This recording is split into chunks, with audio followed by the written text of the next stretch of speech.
کی ذات کی، اللہ کی صفات کی صرف نشانی نہیں، خدا کی ذات کی بھی نشانی ہے، اللہ کی ذات تک پہنچنے کی نشانی ہے۔ اب سمجھ میں آیا کہ سورہ حجرات آیت نمبر 3، سورہ حج آیت نمبر 32، دونوں کا جب کمپیئر کر کے، انالائز کر کے، تجزیہ کر کے مطالعہ کرتے ہیں تو قرآن پاک نے ایک ذہن دیا کہ صحابہ کا دل تقویٰ کے لیے، اور تقویٰ کا دل جن کو ملتا وہ تعظیم سے ملتا۔ تو سوال یہ ہے کہ یہ صحابہ تعظیم کرے تو کس کی کرے؟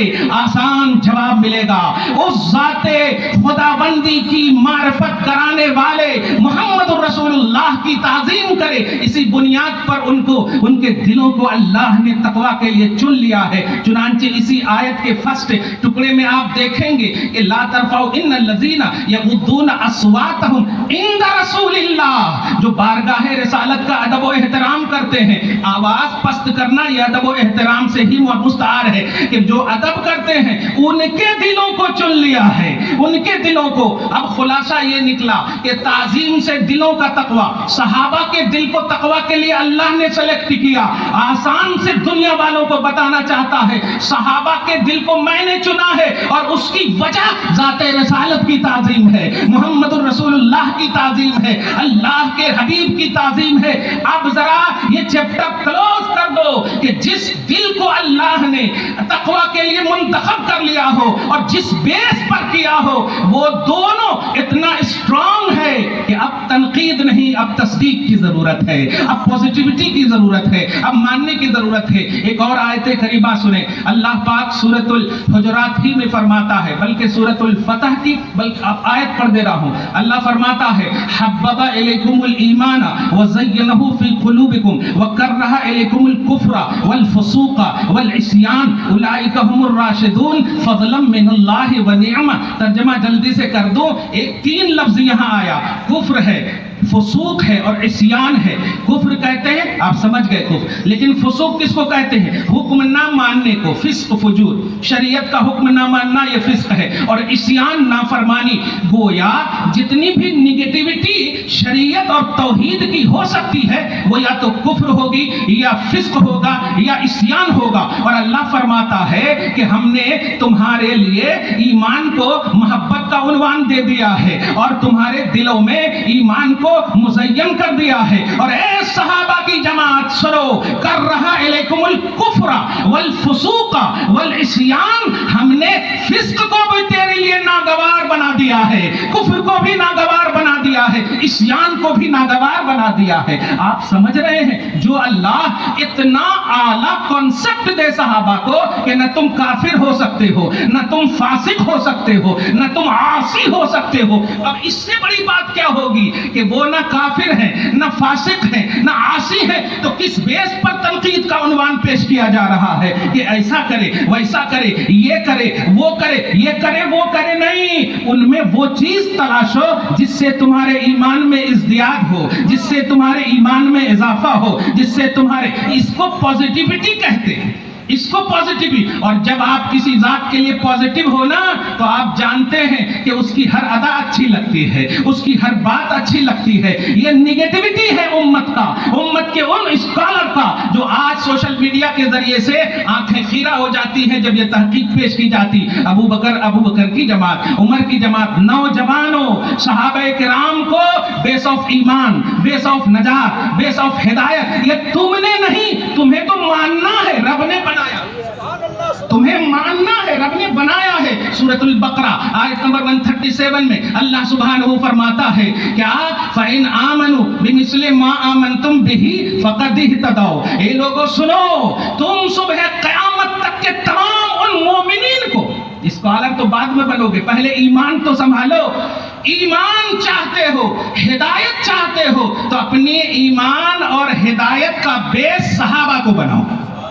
ان آمنوا بمثل ما آمنتم به فقد اهتدوا، 2 جگہ ہے، اذا قیل لهم آمنوا كما آمن الناس، کہ ایمان صحابہ کی طرح رکھو، بلیف صحابہ کی طرح رکھو، تب جا کر کے ہدایت پر رہو گے۔ کیا مطلب یہ ہوا کہ مسلمانوں صحابہ کرام کا کردار و عمل اس لیے نہیں ہے کہ ان کو ریجیکٹ کیا جائے یا تردید و تنقید کا آئینہ دیا جائے، نہیں۔ اگر آپ کو سمجھ میں نہیں آ رہی ہے تو آپ پیدل ہو جائیے۔ وہ تھاٹ، تھنکنگ، سینس کی دنیا نہیں ہے، وہ تصدیق کی دنیا ہے، وہ بلیو کی دنیا ہے، وہ ماننے کی دنیا ہے۔ آپ کیا جانتے ہیں؟ اللہ سبحانہ نے انہیں فائز المرام، بلکہ آپ ذرا غور کیجئے، قرآن پاک میں سب سے پہلے جو توحید کے مخاطب ہیں وہ صحابہ ہی تو ہیں۔ یا ایھا الذین آمنو، آپ بعد میں ہو، صحابہ پہلے ہیں۔ اے ایمان والو، اے ایمان والو، اے ایمان والو، گویا جن کے ایمان کی سند بار بار رب نازل کرے ان کے حوالے سے نگیٹیوٹی کا عنوان امت میں دیا جا رہا ہے۔ میں طبقاتی سوچ نہیں دے رہا ہوں، پازیٹیو رہو یہ سوچ دے رہا ہوں۔ صحابہ کا طرز زندگی، صحابہ کا عمل، کل میں نے بھی دیکھے ہیں جلوس، کل میں نے بھی، میرے پاس بھی بہت سارے کلپ آئے، مگر میں ان برائیوں کی طرف دھیان دلانا نہیں چاہتا۔ جب دل منور ہوگا محبت سے، جب دل پازیٹیو ہوگا تو تم الحمدللہ نہیں سنو گے کوئی چیز تو تم سے نسلیں بھی اچھی چلیں گی۔ تم پازیٹیو رہو گے تو پازیٹیو تصور بھی ہوگا۔ آپ جانتے ہیں وہ حدیث پاک، نبی صلی اللہ علیہ وسلم نے صرف ایک جماعت کے حق ہونے کا اعلان کیا تھا، 72 کی گنتی نہیں بتایا تھا۔ اس کا مطلب یہ ہوا کہ ہماری سوچ میں پازیٹیوٹی ہونی چاہیے، ہم پازیٹیو جماعت بن کر کے رہیں۔ ہم غلطیاں تو بتا دے رہے ہیں لیکن پریکٹیکلی طور پر ہم ان کے لیے کیا کر رہے ہیں؟ شرابی کو شرابی کہو گے وہ نہیں سدھرے گا، بے نمازی کو بے نمازی کہو گے وہ نہیں سدھرے گا۔ عملی زندگی پیش کرو، عملی زندگی، اور یہی عملی زندگی ہی صحابہ کا، اور اسی لیے تو کہا گیا کہ صحابہ کا عمل واجب الاتباع ہے۔ کیوں واجب الاتباع ہے؟ انہوں نے، آپ دیکھیں، توہین کی ہزاروں باتیں کتابوں میں آپ نے سنی ہوگی لیکن کسی صحابی سے توہین رسالت کا پرموشن نہیں دیکھے ہوں گے۔ صحابہ تو ہمیشہ چہرے مصطفیٰ کی تعریف کرتے، زلف عنبری کی تعریف کرتے، ادائے مصطفیٰ کو اپنا معیار زندگی سمجھتے۔ یہ ہے ہماری زندگی کا اسٹرانگنس۔ مسلمانوں، یوم صحابہ کا یہ پیغام اور صحابہ کرام عمل کے باب میں واجب الاتباع اس لیے نہیں ہے کہ یہ ایک صرف ہمارا لاجک ہے یا صرف ہمارا ایک ٹاپک ہے، نہیں، یہ واقعی قرآنی عنوان ہے، واقعی توحیدی عنوان ہے۔ رٹ لو، پورے قرآن کو دیکھ لو آپ، تو یا تو نبی یا تو صحابہ، ایمان۔ اچھا، ایک آخری بات کہہ کر کے ختم کر دوں، ایک آخری بات سنیے۔ منافقین کا جو اپوز ہے، یاد رکھیے گا، منافقین کی جو ضد ہے وہ صحابیت ہے۔ منافقین کی جو ضد ہے یہ صحابہ ہے، صحابہ۔ اس لیے شرح مشکات شریف کی ایک حدیث ہے، انما النفاق کان علی عہد رسول اللہ صلی اللہ علیہ وسلم فاما اليوم انما هو الکفر والایمان، کہ منافق صرف نبی کے زمانے میں، آج جو فتوے لگیں گے یا تو کفر کے لگیں گے یا ایمان کے لگیں گے۔ تو منافق یہ صحابہ کی ضد ہے۔ منافق اسے کہتے ہیں جو نبی کا اپوز ہو، جو نبی کا دشمن ہو اسے منافق کہتے۔ خدا کے منکر کو کافر کہا جاتا، نبی کے منکر کو منافق کہا جاتا، اور نبی کے مؤید کو صحابی کہا جاتا، نبی کے مصدق کو صحابی کہا جاتا۔ تو اب ذرا سنیے، پہلے جب آپ سمجھ گئے کہ منافق اسے کہا جاتا اور صحابی اسے، یہ ہے کمپیریزن۔ اب ذرا سنیے قرآن پاک پارہ نمبر 5 کی لاسٹ پیج کی ایک آیت کریمہ، ان المنافقین فی الدرک الاسفل من النار، منافقین جہنم کے سب سے نچلے طبقے میں ہیں۔ اب آٹومیٹک سمجھ میں آیا، صحابہ بعد الانبیاء جنت کے سب سے اوپر طبقے میں ہے۔ یہاں توہین کا نتیجہ ہے، وہاں تصدیق کا نتیجہ ہے۔ دعا ہے اللہ تعالیٰ آپ سب کو شاد رکھے، آباد رکھے، صحابہ کرام کے حوالے سے تصدیقی زندگی گزارنے کی توفیق نصیب فرمائے۔